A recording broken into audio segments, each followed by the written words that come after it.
दोस्तों, आज की साइंस इस तकदो में लगी है कि फ्यूचर में मौत सिर्फ जिस्म की हो और हमारा दिमाग डिजिटली सेव कर लिया जाए किसी जगह और फिर हम डिजिटल दुनिया में जिंदा रहें किसी एवाटार में। बिल्कुल ऐसे ही जैसे हम नया मोबाइल लेके ओल्ड मोबाइल का डेटा न्यू मोबाइल में ट्रांसफर कर लेते हैं, तो क्या हमारे दिमाग का सारा डेटा और सारी मेमोरीज डिजिटली सेव करके किसी रोबोट या किसी इंसान के दिमाग में अपलोड हो सकती हैं? चलिए जानते हैं इस वीडियो में। दोस्तों, अगर आप इस चैनल पर नए हैं और ऐसी इन्फॉर्मेटिव वीडियोस देखना चाहते हैं तो चैनल को सब्सक्राइब कर लें और बेल आइकन को प्रेस। फ्रेंड्स, हमारे दिमाग में जो कुछ भी मौजूद है, फिर चाहे वो मेमोरीज हों, फीलिंग्स, इमोशंस, पसंद नापसंद, लैंग्वेज, एजुकेशन और स्किल्स वगैरह, ये सब कुछ डेटा की ही एक शक्ल है।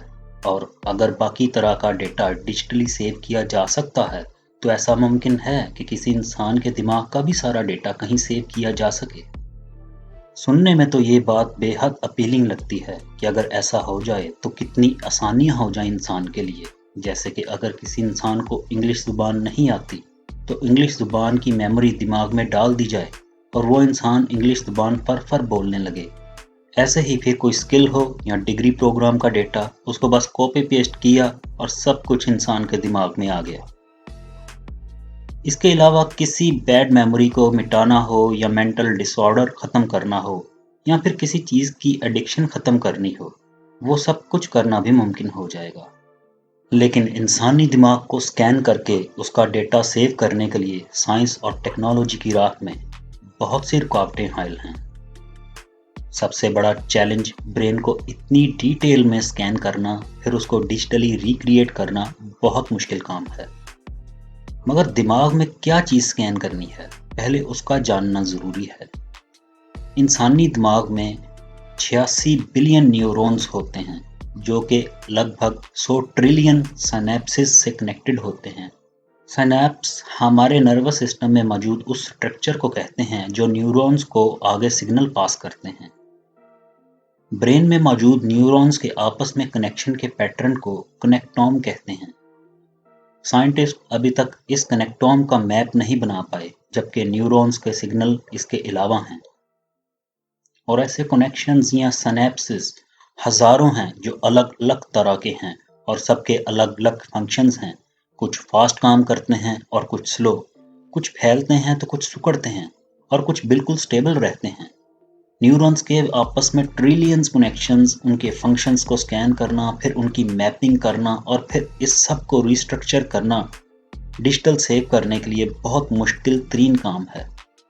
इसके अलावा इंसानी दिमाग में मौजूद और बहुत से ऐसे फंक्शंस हैं जो आज भी मिस्ट्री बने हुए हैं साइंसदानों के लिए, और ना ही वो अभी तक ब्रेन को डिटेल में स्कैन कर पाए हैं।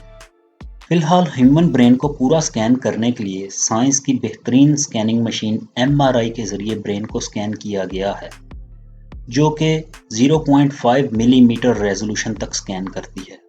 लेकिन ब्रेन में मौजूद न्यूरॉन्स के कनेक्शंस यानी सिनेप्सिस को स्कैन करने के लिए माइक्रोन रेजोल्यूशन चाहिए, जो कि 1 मिलीमीटर का हजारवां हिस्सा होता है। और सिनेप्सिस की किस्म और फंक्शन जानने के लिए माइक्रोन से भी ज़्यादा रेजोल्यूशन चाहिए होगी। हमारी स्कैनिंग टेक्नोलॉजी फ़िलहाल इतनी एडवांस नहीं हुई कि इतनी हाई रेजोल्यूशन में स्कैनिंग कर सके। अभी तक ब्रेन के बारे में जो मालूमात इकट्ठी की गई हैं, वो डेड ब्रेन पे इलेक्ट्रॉन माइक्रोस्कोप का इस्तेमाल करके ली गई हैं, मगर वो टेक्नोलॉजी भी इतनी एडवांस नहीं कि ज़्यादा डिटेल में स्कैनिंग कर सके। अभी तक तो रिसर्चर्स का मानना है कि कम अज़ कम उनको ये तो पता चल गया है कि आखिर ब्रेन में क्या कुछ स्कैन करना है और किस रेजोल्यूशन पे करना है। बाकी अभी उसकी मैपिंग करके रिस्ट्रक्चर करना ताकि डिजिटली सेव किया जाए, वो बात का चैलेंज है, जिसमें न जाने कितनी कंप्यूटर पावर और स्टोरेज रिक्वायर होगी।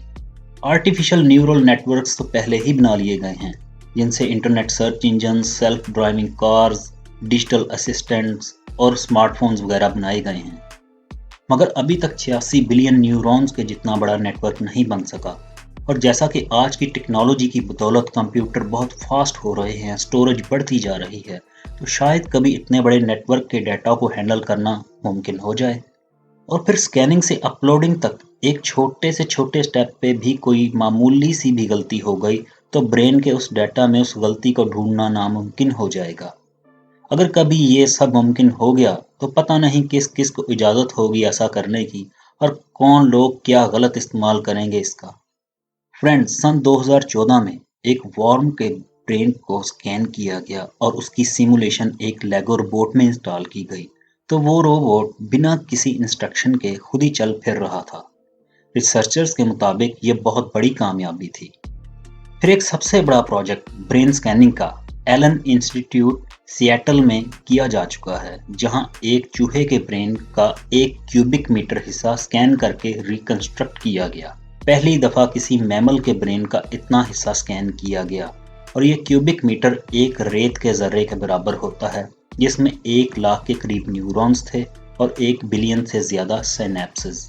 اتنے چھوٹے سے حصے کو سکین کرنے کے لیے اس کے 25,000 حصے کیے گئے، اور ہر حصہ انسانی بال کے 5ویں حصے جتنا باریک تھا۔ پھر 10 ملین سے زیادہ امیجز بنائے گئے اس کو سکین کرنے کے لیے۔ یہاں سے آپ کو اندازہ ہو گیا ہوگا کہ ایک چوہے کے برین کا ایک ریت کے ذرے جتنا حصہ سکین کرنے کے لیے اتنا کام کرنا پڑا، تو ہیومن برین کو پورا سکین کرنے کے لیے کیا کچھ کرنا پڑے گا۔ فی الحال تو کوئی ایسی سکیننگ ٹیکنالوجی اویلیبل نہیں جس سے ہیومن برین کو مکمل طریقے سے سکین کر لیا جائے۔ پھر اس کو ریکنسٹرکٹ اور سیو کرنے کے لیے بھی ایڈوانس کمپیوٹر اور سٹوریج چاہیے۔ مگر اب سوال یہ ہے کہ اگر یہ سب کچھ کر بھی لیا جائے تو ہوش و حواس جو ہمارے دماغ میں ہیں ان کا کیا ہوگا؟ کچھ سائنسدانوں کا کہنا ہے کہ ہوش و حواس بھی دماغ میں ہی ہوتے ہیں، تو وہ بھی کاپی ہوں گے ساتھ ہی۔ ہم کون ہیں؟ ہماری سوچ، ہماری یادیں، یہ سب ایک ڈیٹا ہی ہے، اور تھیوریٹیکلی ڈیٹا کاپی کر کے کہیں بھی رکھا جا سکتا ہے، جیسے کہ ہمارے کمپیوٹر کی ہارڈ ڈرائیو میں۔ تو کیا ہم اپنے ہوش و حواس کو ساتھ لیے کسی سٹوریج ڈیوائس میں پڑے ہوں گے جہاں خاموشی اور اندھیرا ہوگا؟ ابھی تو ہم کوئی ڈرنک پی کے اس کو ٹیسٹ کر سکتے ہیں، پیزا کھا سکتے ہیں اور ارد گرد کو فیل کر سکتے ہیں، تو کسی سٹوریج میں پڑے ہماری ٹائپ کیا ہوگی اور وہاں کیا فیل کر رہے ہوں گے؟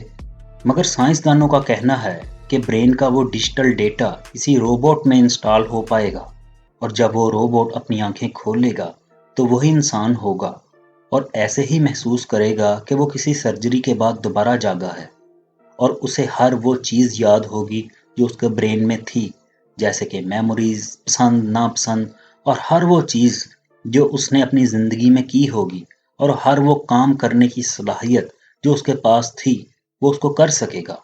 سائنسدانوں کا کہنا ہے کہ مائنڈ سکیننگ ایک بہت لانگ ٹرم پروسیس ہے، اور جو لوگ اس پہ آج کام کر رہے ہیں وہ اس ٹیکنالوجی سے فائدہ نہیں اٹھا پائیں گے، کیونکہ پتہ نہیں ابھی کتنا وقت اور لگے اس ٹیکنالوجی کی ایجاد میں، کیونکہ ابھی تک آج کی ٹیکنالوجی کو استعمال کرتے ہوئے سائنس ایک مکھی تک کا برین نہیں سکین کر سکتی، انسان تو پھر بہت دور کی بات ہے۔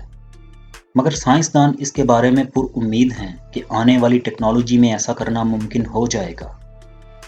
فرینڈز، آج کچھ کمپنیز مرنے والے انسان کے دماغ کو فریز کر کے سیو کر رہی ہیں کہ اگر فیوچر میں ایسی کوئی ٹیکنالوجی ایجاد ہو جائے جس سے برین کے ڈیٹا کو ڈیجیٹلی کہیں سیو کرنا ممکن ہو پایا، تو محفوظ کیے ہوئے وہ دماغ شاید دوبارہ سے ڈیجیٹلی زندہ ہو سکیں۔